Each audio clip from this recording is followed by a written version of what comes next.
Hi, welcome back to day now 23 of this insane journey that we are on now together. I am an expert in DMT, and I found a way to use it to unlock what feels like the universe. I know that sounds ridiculous and hyperbole, but if you've been following along, you might actually believe me. So, ever since that happened, the lives of myself and the people I've shown it to has turned into one of the most incredible stories that you will ever hear. And I'm telling it while I'm on a 40-day water only fast. I'm doing that just for spiritual reasons, so you'll take me seriously. I'm down 29 pounds of this today, but I pinned a midpoint recap of the story up to now. This is one of the craziest stories you will ever hear, and it's got a ton of information. And so, if this is your first video that you've seen of mine, I encourage you to go back and watch some of the others. But yesterday, we recapped everything that we've uncovered up to this point. And now it's time to start digging a little bit deeper. So, one of the biggest realizations that I've had throughout this experience is that the major religious stories that we've been told, the flood myths, the creation myths, even the stories with the divine messengers, they repeat across multiple civilizations, including virgin births, death, and resurrections. And it's caused me and a lot of others confusion as you try to research ancient history. It's hard to decipher what's real and what's not. It makes it seem as these recurring themes are just religions copying each other and that nothing more than that. And I personally thought this for a long time, but now we're being shown the truth. Why do these same themes appear in cultures that were supposedly disconnected?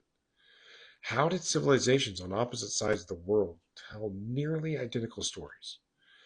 And what does that mean for our understanding of history, consciousness, and the spiritual forces that have shaped humanity that we are dealing with now?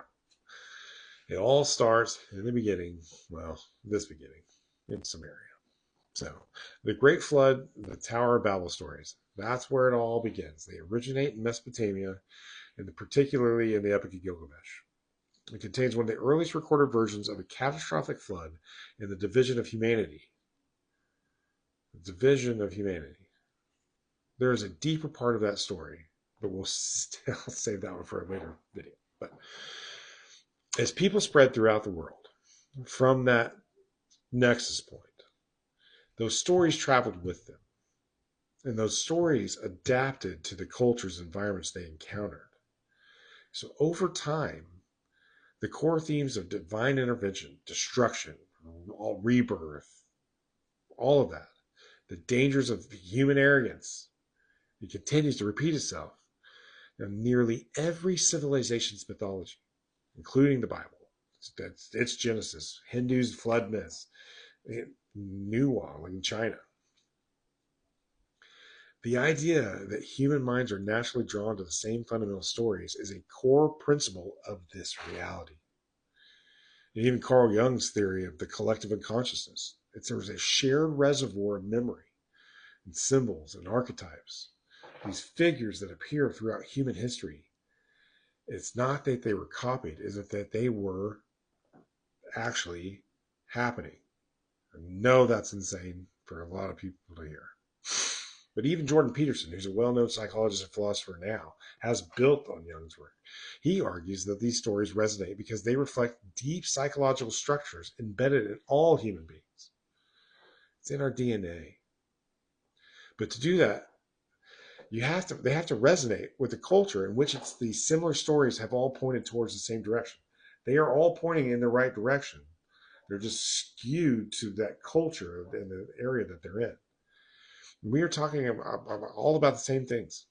Christians believe that Jesus is the only way to salvation, but that is because that's what they've been told to believe. And questioning that is heresy. But you will never be able to realize that what God is and how this universe works unless you realize that it's so much bigger than the Bible. And the only way you can ever figure that out is to get out of one book and read more. But I'm going to save you some time. I think we figured it out. So, these archetypes and their main different things, they mean different things as they go through different cultures. So, while the fundamental structures of these myths is universal, it's all over the place. It has been repeated. Each for each culture, and they adapt to them in a way that resonates with its people. The flood myth in Christianity is about divine judgment and renewal to Christians, but in Hinduism, it emphasizes cosmic cycles and rebirth. It meant more to that culture to have it mean that. The Tower of Babel describes human ambition and the divine intervention, while in Mesoamerican cultures, similar myths describe the loss of unified spiritual language. This shows that while the human mind universally constructs similar narratives, because we do control that, as crazy as that may sound to you, the interpretation and meaning of these myths are shaped by local experiences, the geography there, and the societal needs of that culture. The fact that these archetypes appear in every culture suggests that they stem from a deeper source, and they are possibly encoded in the very nature of this human existence itself. And there might be a way to see how it's encoded by using DMT as a tool. We've kind of touched on that in the past, but what does that mean for us today?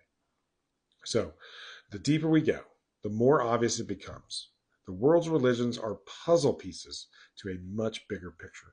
You cannot watch just one or research just one. It's way bigger than that.